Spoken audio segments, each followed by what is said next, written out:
Hey everybody, it's Max J. Miller, co-author with Robert Hollis of the upcoming How Is That Working? And yesterday I was talking to you about how we go on a journey, or we think about going on a journey, and we come up, unfortunately, with excuses. But they're not original. They're not our own excuses. We all have them, and they're kind of like quicksand. They hold us in our place, and eventually they pretty much suck the life out of us. So those excuses, the most common excuses that we all share are, I just don't have the money or the resources, I don't have the time, and I don't know how. And, the hero's journey, fundamentally, is about leaving what's familiar to us. And what's familiar to us is those conversations, those excuses, those ways of thinking in life. That is the familiar. And now, when we depart from that, we really have to let those things go. We have to move on in spite of those things. And, recently, in launching this video series, I really had to let go of, well, I don't really know enough. Now, the funny thing is, I'm one of those people that, my friends are always telling me that I'm the most knowledgeable, well-read person that they know, and I always think, what are you talking about? There's so many things that I haven't read and that I don't know and everything. But see, we all do this. We all underestimate our own value, our own worth, what we have to offer. We all do this. And what the hero's journey is about, Joseph Campbell, by the way, I'm reading this really great, wonderful new Joseph Campbell book called Joseph Campbell Companion. I don't know how new it is, but I hadn't seen it before, and so I'm reading through it. It's just these wonderful little excerpts from Joseph Campbell's work, and one of the things that he has helped us understand is that these stories that go way, way back, from the earliest written word that we have, the Upanishads, all of the kind of ancient stories are kind of telling the same thing of people leaving one land, the Exodus, and going to another, and going on this sort of adventure and this journey. And what he says about it is that fundamentally what this is describing is the phenomena that used to be in every culture called initiation.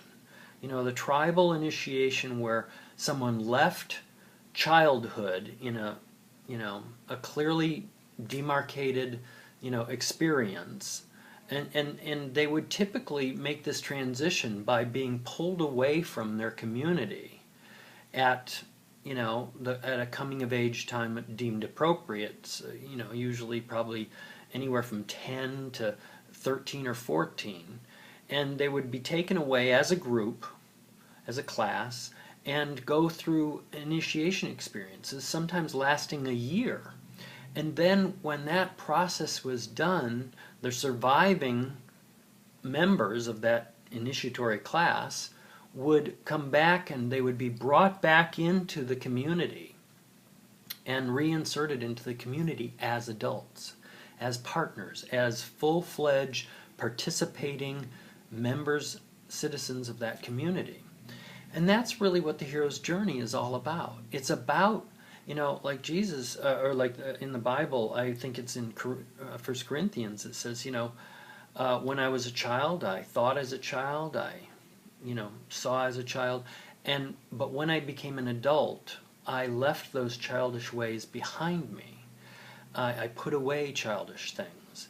And it's really easy to listen to this like some sort of, put down or something, but really it's basically saying that all those things that plagued us about my mother did this, my father did this, my teachers did this to me, all of that is childhood. And at some point we have to say, I'm not going to be the victim of all of this anymore. And I'm going to take my life into my own hands.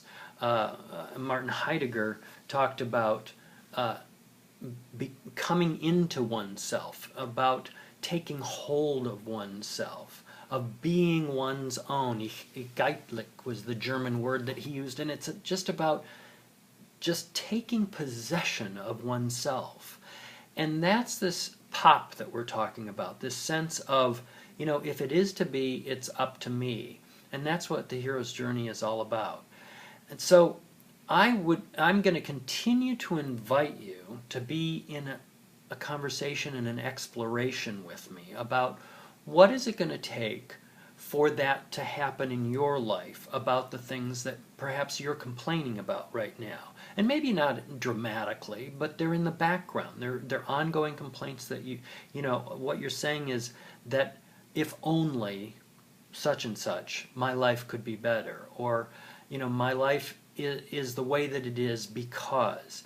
These are limiting beliefs. These are limiting ways of thinking. What is it going to take for you to have the experience of that Robert had, that one day when he drove his son was in the car with him, and he parked the car 6 blocks away because it was hiding the car from the repo man. And the son says to him, Dad, why are you parking so far away? There's parking spaces in front of the house. And it was the shame of the moment that finally was the thing that broke Robert. And he said, I'm just not going to live this way anymore.